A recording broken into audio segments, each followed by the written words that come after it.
നമസ്കാരം. സംസ്ഥാനത്ത് മുഖ്യമന്ത്രി ഉടൻ രാജിവെക്കുകയാണ് എന്ന അവസ്ഥയിലാണ് കാര്യങ്ങൾ എത്തി നിൽക്കുന്നത്. മുഖ്യമന്ത്രി ഉടൻ ഗവർണറെ കണ്ട് രാജിക്കത്ത് നൽകും എന്നാണ് ഇപ്പോൾ വരുന്ന വിവരം. കർണാടക ഗവർണർ താവർ ചന്ദ് ഗെഹ്ലോട്ടിന് ഉടൻ രാജിക്കത്ത് കൈമാറുകയാണ്. സിദ്ധരാമയ്യ കൈമാറാൻ പോവുകയാണ്. അതോടെ സംസ്ഥാനത്ത് ഗവർണർ ഭരണത്തിനാണ് സാധ്യത കൂടുതലായി കാണുന്നത്. മുഖ്യമന്ത്രി ഉടൻ തന്നെ രാജിവെക്കുമെന്ന് സ്വന്തം പാർട്ടിയിലെ അതായത് കോൺഗ്രസിലെ തന്നെ നേതാക്കൾ ഒന്നടക്കം പറയുകയാണ്. DK ശിവകുമാർ അടക്കം ഇന്നലെ പറഞ്ഞ കാര്യമാണ്. കർണാടക മുഖ്യമന്ത്രി സിദ്ധരാമയ്യ ഉൾപ്പെടെയുള്ള പ്രമുഖർ ഉൾപ്പെട്ട മൂഢയുമായി ബന്ധപ്പെട്ട കള്ളപ്പണം വെളുപ്പിക്കൽ കേസിൽ 300 കോടി രൂപ വിലമതിക്കുന്ന 140 യൂണിറ്റിലധികം സ്ഥാവര സ്വത്തുക്കൾ കണ്ടുകെട്ടിയിരിക്കുകയാണ് NED അഥവാ എൻഫോഴ്സ്മെന്റ് ഡയറക്ടറേറ്റ്. വെള്ളിയാഴ്ചയാണ് ഇക്കാര്യം ED അറിയിച്ചിരിക്കുന്നത്. മൈസൂർ അർബൻ ഡെവലപ്മെന്റ് അതോറിറ്റി അഥവാ മൂഢ ഭൂമി അനുവദിച്ചതിൽ ക്രമക്കേട് നടത്തിയെന്ന കള്ളപ്പണം വെളുപ്പിക്കൽ അന്വേഷണത്തിന്റെ ഭാഗമായാണ് എൻഫോഴ്സ്മെന്റിന്റെ നടപടി. റിയൽ എസ്റ്റേറ്റ് ബിസിനസ്സുകാരായും ഏജന്റുമാരായും പ്രവർത്തിക്കുന്ന വിവിധ വ്യക്തികളുടെ പേരിലാണ് കണ്ടുകെട്ടിയ സ്വത്തുകൾ രജിസ്റ്റർ ചെയ്തിരിക്കുന്നത് എന്നാണ് അന്വേഷണ ഏജൻസി പറയുന്നത്. സിദ്ധരാമയ്യ തന്റെ രാഷ്ട്രീയ സ്വാധീനം ഉപയോഗിച്ച് ഭാര്യയുടെ പേരിലുള്ള 14 സെന്റുകൾ നഷ്ടപരിഹാരം വാങ്ങിയെന്നാണ് ആരോപണം. മൂട ഏറ്റെടുത്ത 1.25 ഭൂമിക്ക് പകരം വൻ തുകയാണ് നഷ്ടപരിഹാരം നൽകിയത്. അതായത് 3,24,700 രൂപയ്ക്കാണ് മൂഢ ഈ ഭൂമി ആദ്യം ഏറ്റെടുത്തത്. എന്നാൽ ഈ 14 സെന്റുകളുടെ പകരം 56 കോടി രൂപയാണ് നഷ്ടപരിഹാരം ഈടാക്കിയത്.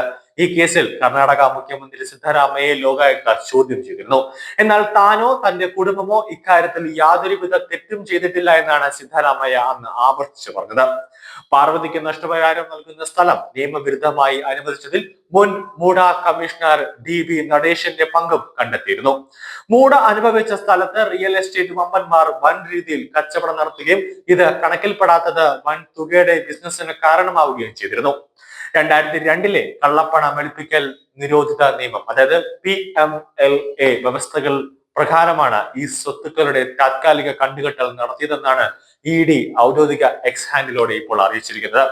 പോലീസ് രജിസ്റ്റർ ചെയ്ത കേസുകൾക്ക് അനുസൃതമായി കഴിഞ്ഞ സെപ്റ്റംബർ മാസത്തിലാണ് ED കള്ളപ്പണം വെളുപ്പിക്കൽ കേസെടുത്തത്. ഇതിന് പിന്നാലെ കഴിഞ്ഞ ഒക്ടോബറിൽ മൈസൂരിലും അതോടൊപ്പം തന്നെ ബംഗളൂരിലും ED ഉദ്യോഗസ്ഥർ മൂഢ അഴിമതിയുമായി ബന്ധപ്പെട്ട നിരവധി റിയൽ എസ്റ്റേറ്റ് ഏജന്റുമാരുടെ വീടുകളിലും അവരുടെ ഓഫീസുകളിലും ഒരു വലിയ റെയ്ഡ് നടത്തിയിരുന്നു. ലോകായുക്ത അന്വേഷണത്തിന് പകരം CBI അന്വേഷണം വേണമെന്ന് ആവശ്യപ്പെട്ടുകൊണ്ടുള്ള ഹർജി ജനുവരി 27-ന് കോടതി ഒരു അന്തിമ വാദം വരും.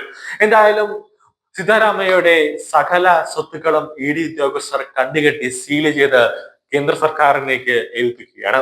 അതോടുകൂടി സിദ്ധരാമയ്യ അഴിമതിയിൽ കുളിച്ചു നിൽക്കുന്ന അതായത് സിദ്ധരാമയ്യയുടെ കോൺഗ്രസ് അഴിമതിയിൽ കുളിച്ചു നിൽക്കുന്ന അവസ്ഥയിലേക്ക് കാര്യങ്ങൾ എത്തുമ്പോൾ ഉടൻ തന്നെ രാജിവെക്കണം എന്നല്ലാതെ വേറൊരു അവസ്ഥയിലേക്ക് വേറൊരു പോംവഴി സിദ്ധരാമയ്യയുടെ മുന്നിലേക്കില്ല. അതുകൊണ്ട് തന്നെ ഗവർണർ ഗെഹ്ലോട്ട് ഉടൻ തന്നെ സിദ്ധരാമയ്യയെ നേരിട്ട് രാജ്ഭവനിലേക്ക് വിളിച്ചു വരുത്തി രാജിക്കത്ത് എഴുതി വാങ്ങുന്ന രീതിയിലേക്ക് സംസ്ഥാന തലവൻ എന്ന രീതിയിൽ ഗവർണർ നീങ്ങുമെന്നാണ് ഇപ്പോൾ പുറത്തുവരുന്ന ഏറ്റവും പ്രധാന വാർത്ത.